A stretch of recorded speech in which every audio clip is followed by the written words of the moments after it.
ಓಂ ನಮೋ ಹನುಮತೆ ನಮಃ. ಮಹಿರಾವಣನ ಯುದ್ಧದಲ್ಲಿ ಮರಣ ಹೊಂದಿದ ನಂತರ ಇನ್ನೇನು ಪ್ರಯೋಜನ ಇಲ್ಲ ಅಂತ ಹೇಳ್ಬಿಟ್ಟು, ಯಾಕಂದರೆ ಅವನು ಕಳಿಸಿದ್ನಲ್ಲ ಮಾಯೆಯಿಂದ, ರಾವಣಾಸುರನೇ ಸ್ವಯಂವಾಗಿ ರಣರಂಗಕ್ಕೆ ಬರ್ತಾನೆ.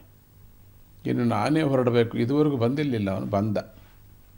ರಾವಣಾಸುರನ ಏಟಿಗೆ ಸುಗ್ರೀವ ಗವಾಕ್ಷರು ತತ್ತರಿಸಿ ಹೋಗಿಬಿಡ್ತಾರೆ. ಯಾಕೆಂದರೆ ರಾವಣ ಕೂಡ ಅಷ್ಟು ಮಹಾಶಕ್ತಿವಂತಂತಾನೆ. ಅದನ್ನು ನೋಡಿರ್ತಕ್ಕಂಥ ಹನುಮಂತ ರಾವಣಾಸುರನನ್ನು ಮೇಲಕ್ಕೆ ಒಂದು ಸತಿ ಬಿಸಾಕಿಬಿಡ್ತಾನೆ. ಏನು ನೀನು ಹಿಂಗೆಲ್ಲ ಮಾಡ್ತಿದ್ದೀಯ ನೀನು ಅಂತ. ಆಗ ರಾವಣ ಹನುಮಂತನಿಗೆ ಹೇಳ್ತಾನೆ, ಘೋರವಾದ ಮಲ್ಲಯುದ್ಧ ನಡೀತಿದೆ, ಇಬ್ಬರು ಮಾತುಕತೆ ಇರಲಿ, ಯುದ್ಧವೇ ಶುರು ಆಗಿಬಿಡ್ತೇನೆ.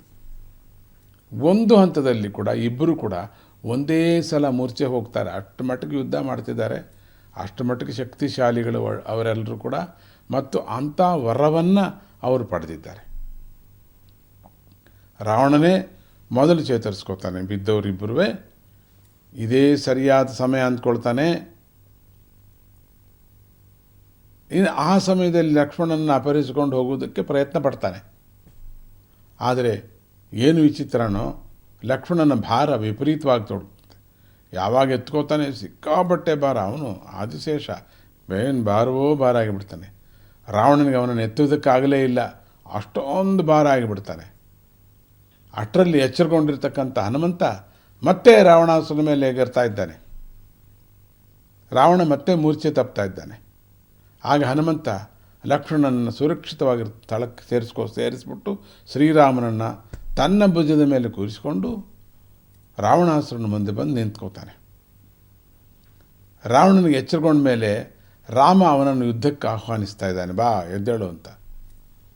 ರಾವಣಾಸುರ ಸಂತೋಷದಿಂದ ಯುದ್ಧಕ್ಕೆ ಇಳಿತಾ ಇದ್ದಾನೆ. ಇಳಿದ ಯುದ್ಧದಲ್ಲಿ ರಾವಣನ ಬಿಲ್ಲನ್ನು ಮುರಿತಾ ಇದ್ದಾನೆ. ಅವನ ಸಾರಥಿಯನ್ನು ಕೂಡ ಕೊಂದುಬಿಟ್ಟ. ರಥದ ಚಕ್ರಗಳನ್ನು ಕೂಡ ಉರುಳಿಸಿಬಿಡ್ತಾನೆ. ಅವನ ಕಿರೀಟವನ್ನು ಕೂಡ ಛೇದಿಸ್ತಾ ರಾವಣ ಮತ್ತೆ ಮೂರ್ಛೆ ತಪ್ತಾ ಇದ್ದಾನೆ. ಅದೇ ಕೆಲಸ, ಮೂರ್ಛೆ ತಪ್ಪದೆ ಒಂದೊಂದು ಗುದ್ದುಗೂ ತಪ್ತಾನೆ, ಮತ್ತೆ ಹೇಳ್ತಾನೆ. ಮತ್ತೆ ಸ್ವಲ್ಪ ಹೊತ್ತಿಗೆ ರಾವಣ ಎಚ್ಚರಗೊಳ್ತಾನೆ. ಎಷ್ಟು ಸತಿ ಆಯಿತೋ ಗೊತ್ತಿಲ್ಲ, ನಿಧಾನವಾಗಿ. ಆದರೆ ಮೂರ್ಛೆ ಬಿದ್ದಾಗ ಇವರು ಯಾರು, ಈ ಕಪಿಗಳಿರ್ತಕ್ಕಂಥ ದೊಡ್ಡ ದೊಡ್ಡವರು ಯಾರು ಅವನನ್ನೇನು ಕೊಲ್ತಾ ಇರಲಿಲ್ಲ. ಅದು ಧರ್ಮಯುದ್ಧ ಅಂದ್ವಲ್ಲ, ಹಾಗೆ ಎಚ್ಚರಗೊಂಡವಳಿಗೂ ಇರ್ತಾಯಿದ್ರು. ಆದರೆ ರಾವಣ ಆಗಾಗ ಅಧರ್ಮ ಯುದ್ಧ ಕಾಯ್ತಾ ಇದ್ದ. ಯಾರು ದೊಡ್ಡ ದೊಡ್ಡ ಪ್ರಸಿದ್ಧಿಯಾಗಿರುವ ಕಪಿಗಳಲ್ಲಿ ಯಾರು ಒಬ್ಬರು ಹೋಗಿಬಿಟ್ರೆ, ಆ ಮೂರ್ಛೆ ಬಿದ್ದರೆ ಅವ್ರನ್ನ ಹೋಗಿ ತುಳಿದು ಬಿಡ್ತಿದ್ದ, ತುಳಿಯುವಂಗೆ ಮಾಡ್ತಿದ್ದ. ಇದು ಅಕ್ರಮ ಅಲ್ವಾ, ಆವಾಗವಾಗ ನಡೀತಿತ್ತು. ಆದರೆ ಇಲ್ಲಿ ಇವರು ಕಪಿ ಸೈನ್ಯದಲ್ಲಿರ್ತಕ್ಕಂಥವರೆಲ್ಲರೂ ಧರ್ಮಯುದ್ಧನೇ ಮಾಡ್ತಿದ್ದರು. ಎಚ್ಚರಗೊಂಡು ನಿಧಾನವಾಗಿ ಹೇಳ್ತಾ ಇದ್ದಾನೆ. ರಾವಣನ ಕುರಿತು ಹೇಳ್ತಾನೆ, ರಾವಣ, ನೀನು ನಿಜವಾಗಲೂ ಮಹಾವೀರ ಕಣಯ್ಯ, ಎಂಥ ಶಕ್ತಿವಂತ, ನಿನ್ನ ತೇಜಸ್ಸು ಎಷ್ಟು ದೊಡ್ಡದಾಗಿದೆ, ನಿನ್ನ ಎಲ್ಲ ಹರಡಿದೆಯಲ್ಲ ಸುತ್ತು ಕೂಡ, ನಿನ್ನ ಸುತ್ತೂ ಇರ್ತಕ್ಕಂಥ ಚಕ್ರ ಎಷ್ಟು ದೊಡ್ಡದು, ಏನು ಕತೆ, ಪೂರ್ಣವಾಗಿ ಆವರಿಸಿಬಿಟ್ಟಿದೆಯಲ್ಲ.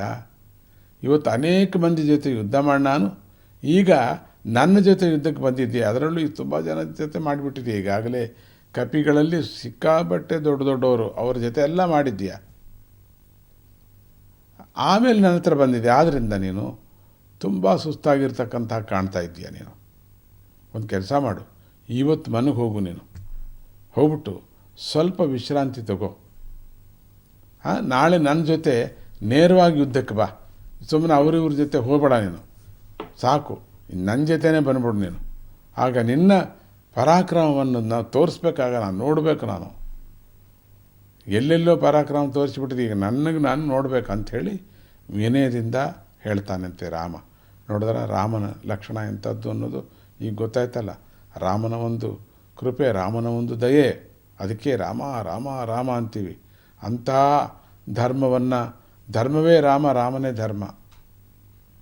ಧರ್ಮವಾನ್ ವಿಗ್ರಹ ರೂಪ ಆಗಿರುವಂಥ ಪರಮಾತ್ಮನು ಆ ರೂಪದಲ್ಲಿ ಕಾಣಿಸ್ಕೊಂಡಿದ್ದಾನೆ, ಕದಲ್ತಾ ಇದ್ದಾನೆ, ಎಲ್ಲರಲ್ಲೂ ಸೇರಿಕೊಂಡಿದ್ದಾನೆ.